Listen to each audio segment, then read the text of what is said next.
Hello Taurus, Sun, Rising, and Venus, and welcome to your reading. So Taurus, today we're going to focus on your past, present, as well as your future for the next 7 days. For Taurus, Sun, Rising, and Venus. Let's see what's going on, Taurus.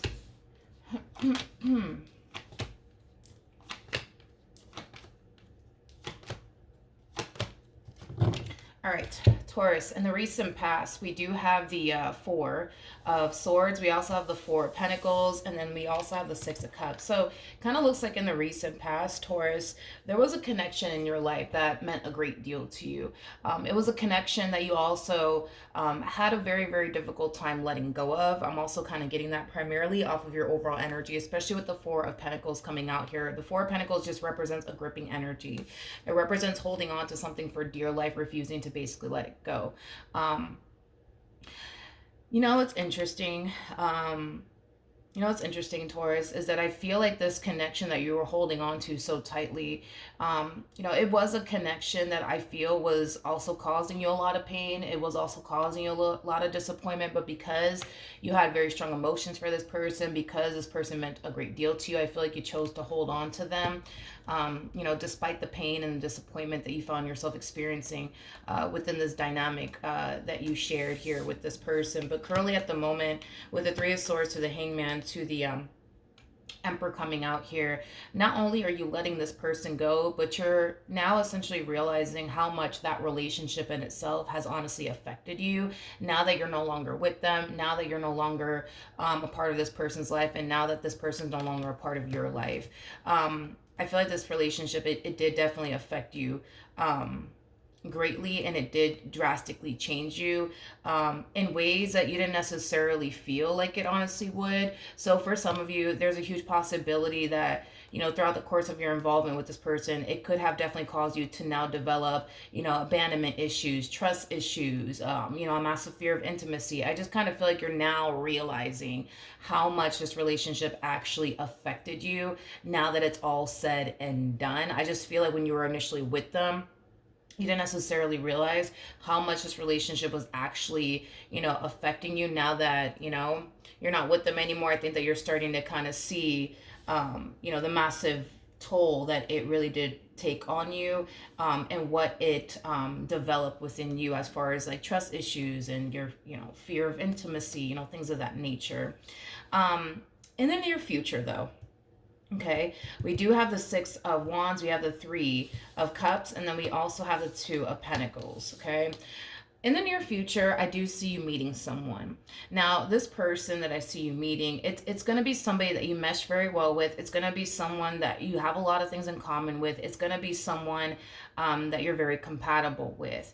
And I do see you feeling really drawn to this person. I see this person feeling really drawn to you. I see you going with the flow within this connection, and I see them going with the flow within this, connection that they're going to find themselves in with you. Your biggest challenge, I would say, when it comes down to this, new relationship is to not allow the past to affect you. Okay, that is going to be your biggest challenge. Like I said, this relationship that you were once upon a time a part of, it created a lot of things within you, like your trust issues, your fear of intimacy. And those are things that, you're going to have to unfortunately face within this new dynamic that you're going to find yourself in. So this relationship is going to be far from a walk in the park, I would say, for you, Taurus, because you're going to have to face your trust issues. You're going to have to face your massive fear of intimacy. You're going to have to face this at some point, you know what I mean? And it kind of looks like it's going to happen within this dynamic that you're going to find yourself in very, very soon. Now, I do want to look a little bit more into this relationship just to kind of see what else I can get. Tell me more about the Three of Cups. All right, so we have the Ace of Wands, we have the Six of Swords, and then we also have the Page of Pentacles. Things are going to start off really, really good here between you and this person. I feel like the two of you will unfortunately have a very short-lived honeymoon stage with one another. That's, one thing that I am definitely getting strongly.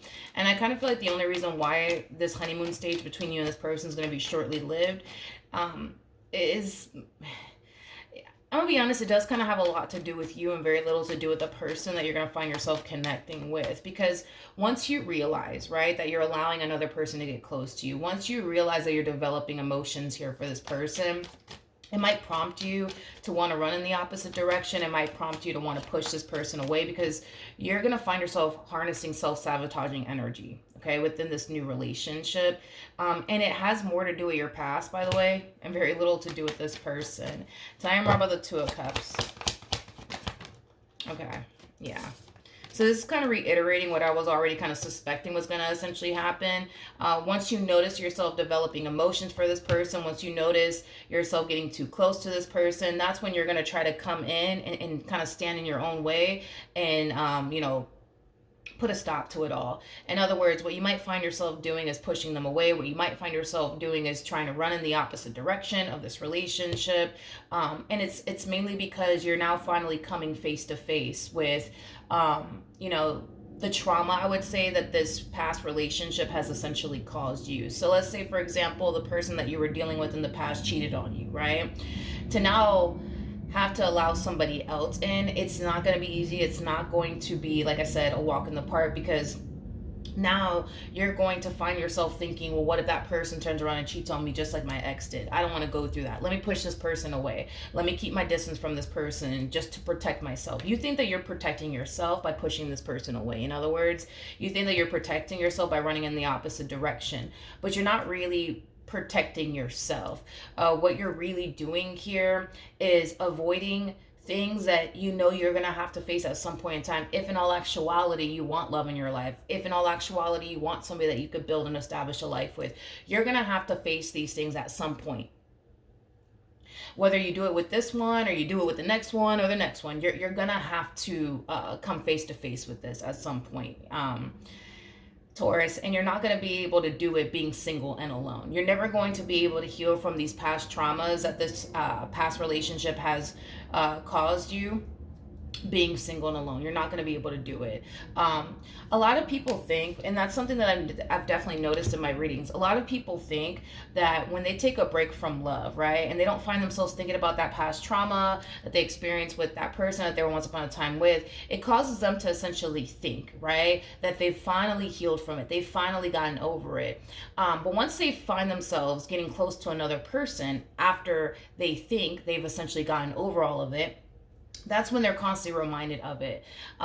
Is something that I've essentially noticed throughout my readings. And it's mainly because once we take a break from the things that scare us the most, it causes us to basically feel like we're over it, right? But once we revisit the very thing that scared us the most, it causes us to get scared all over again. It's kind of like something that I went through, right? I had this massive fear of flying, huge massive fear of flying. So I would avoid going on planes as much as possible. But there was a point in time where I had no choice but to freaking take a plane. So I had to jump on that plane. Even though I had like a massive freaking fear of flying, I had to jump on that plane. And that in itself was very nerve-wracking for me. It was very scary. I was shaking like a freaking leaf on a windy day, okay? But even when I did land, right? At my destination, I had to eventually get back on that same plane all over again to come back home. And it wasn't something that I was looking forward to. It's not something that I wanted to do because I had a massive fear of flying. So when I did eventually got back home, I took a massive break from flying. And as I was on this massive break from flying, I thought I finally got over my fear of flying. So the next time when I got on a plane, because I was like, I already did it, you know what I mean? I got on a plane twice. I should be over this fear of flying by now, right? So when I got back on the plane, I noticed that I was still afraid to get on the plane.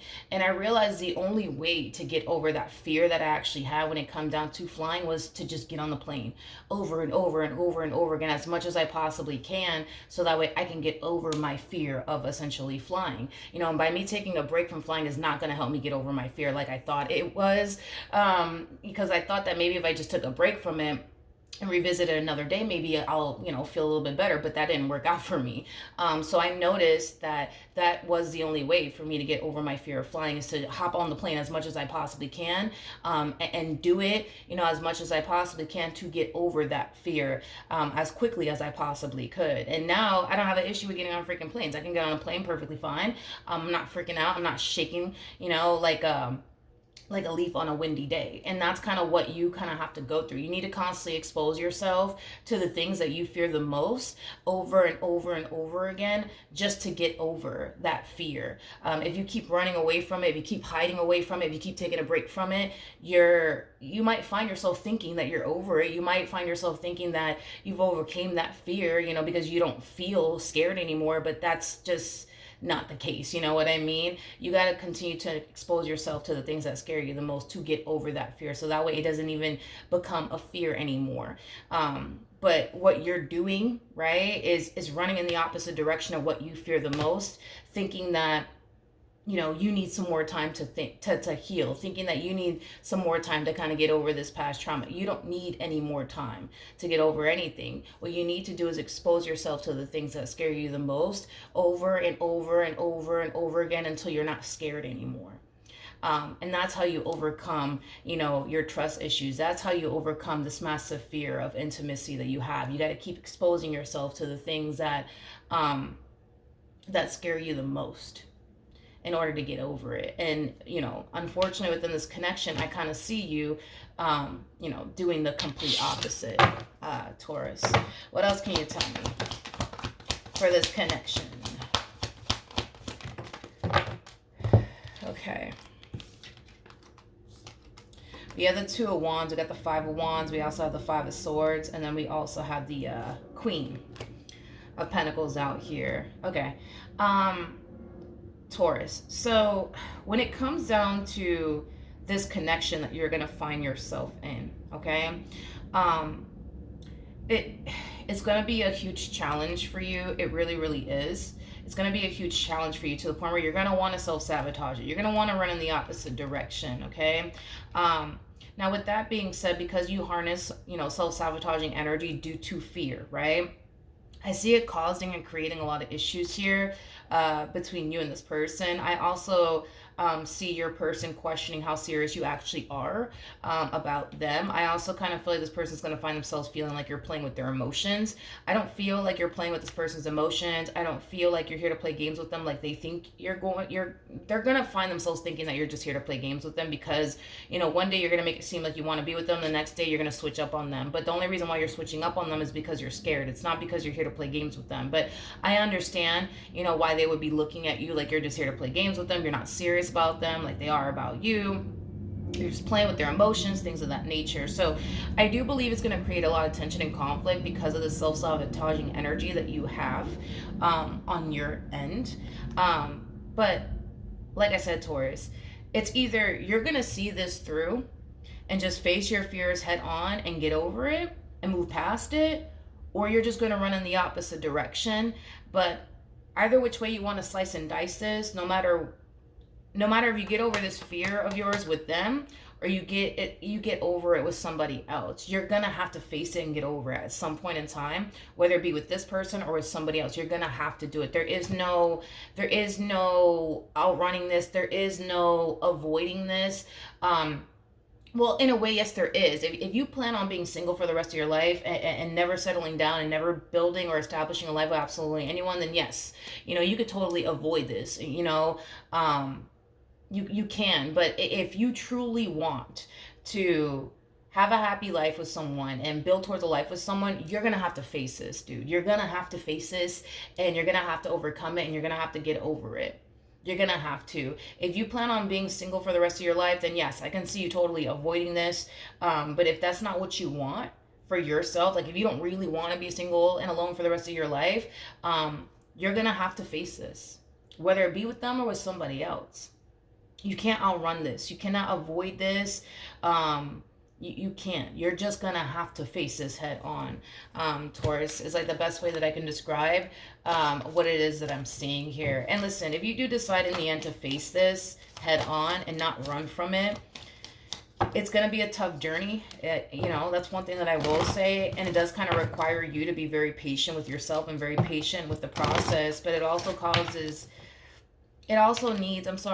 needs this person to be very patient and very understanding, when it comes down to you and what you're kind of going through on your end. But you just need to be consciously aware, you know what I mean? Like, why you feel the need to self-sabotage this relationship, why you feel the need to run in the opposite direction. You just need to be consciously aware of why you feel the need to do all of this. And it's not stemming, from a place of, I just, I just, you know, I just don't know about this one. It's honestly stemming from a place of you kind of projecting past experiences, with this, past person of yours onto them. Because if it's one thing that I will say is this, as crazy as this may sound, when you meet this person, you're going to feel like you can trust them. You're going to feel like you can trust them. But due to this past experience that you went through here, Taurus, you're going to think that you can't. And this is just simply you projecting your own stuff, right? That you went through with this person from your past onto them. That's the only thing that I'm really seeing here. Because I'm not getting like an overall energy of you feeling like you cannot trust this person. I'm not getting that. I am not getting that. Like on an intuitive level, on a soul level, you feel like you can trust them. It's just your mind, right? And what you experienced in the past is going to cause you to think that you can't. But deep down inside, you know that you can. So that's what makes this person that you're going to find yourself meeting so different from this person from your past, because the past person is someone that you felt like you couldn't even trust. Like, and you felt that on a soul level, you felt that on an intuitive level, and it was eventually confirmed to you that you could not trust this person. See, with this one over here, it's quite the opposite, okay? You're going to feel on a soul level, on an intuitive level, that you can trust them, but your mind just, won't let you do it because of this past experience that you went through. You're literally projecting your past experiences onto this person, thinking that they're going to turn around and do that, but internally, on a soul level, on a intuitive level, knowing that they're not going to. Hopefully that makes sense. All right, let's see what the romance angels have to say. All right. We have forgiving and learning. As you release and heal the past, you experience more love in your present moments. This relationship that you're going to find yourself in, a lot of healing could come out of this. But it does kind of require you to face a few things, okay? Now we have expressed your love. Go ahead and make the romantic gesture, and then we also have new love. I feel like Spirit is encouraging you to be open and receptive to this person, because a lot of healing will come out of this entire situation. It will be a tough journey. It's not going to be a walk in the park, but if you decide to face this head on, just think of it like this. If you were to face all of this head on, you're going to come out a more healed version of yourself. You're going to come out a better version of yourself if you were to honestly see this through, okay? At the bottom of the deck, we do have soulmate, and then we also have this could be the one, and then we also have chemistry. This relationship, it has a great deal of potential to honestly go places. You just got to want it bad enough. You just gotta want it bad enough. In other words, you gotta want to get over the past. You gotta want to heal from the past. You gotta want to not allow, the past to continue to have such a massive hold on you. You gotta want these things, because if you don't want these things bad enough, it's not gonna happen. It's not gonna happen. You're never gonna get over the past. You're never gonna heal from the past. So you gotta keep, again, facing the things that you fear the most to overcome those things that you fear the most, because once you do that, you're going to start to see for yourself that you don't have anything to worry about. I thought I had everything to worry about when it came down to getting on a freaking plane, because I've heard some stories, you know what I mean? So with that being said, I had a massive fear of getting on the plane, but I kept doing it over and over and over and over again, to the point where I started to kind of realize, wait a minute, I don't really have anything to worry about like I thought I did, you know what I mean? And after that, I was fine. I was getting on the plane all the damn time with no fear whatsoever. And I swear, I never thought that I would ever reach that point of not being afraid to get on a plane. I never thought that that's something that I would essentially ever overcome. And for some of you, you might be feeling that way when it comes down to romantic relationships with people, that you might feel like you're never going to be able to trust a person ever again, or allow a person to get close to you ever again due to these past experiences that you went through. But I'm telling you that if you were to just expose yourself to the things you fear the most over and over and over and over again, no matter how uncomfortable it may get, no matter how fucking scary it may get, if you keep doing it over and over and over again, you're going to notice that fear of yours starting to dissipate. And you're going to also notice, like, damn, like, I don't really have anything to worry about like I thought I did. But you just got to see this through. No matter how uncomfortable it may get, no matter how scary it may get, you just got to push yourself to see it through, all right? And once you do, you'll see that you'll get over this fear of intimacy that you have. You'll see that you'll, move past your trust issues. You'll see it for yourself, but you got to push yourself to see this through in order to get to that point. All right? So, that's what I have for you. Hopefully the reading helped. Hopefully it resonated, and I will see you guys in your next reading. Bye.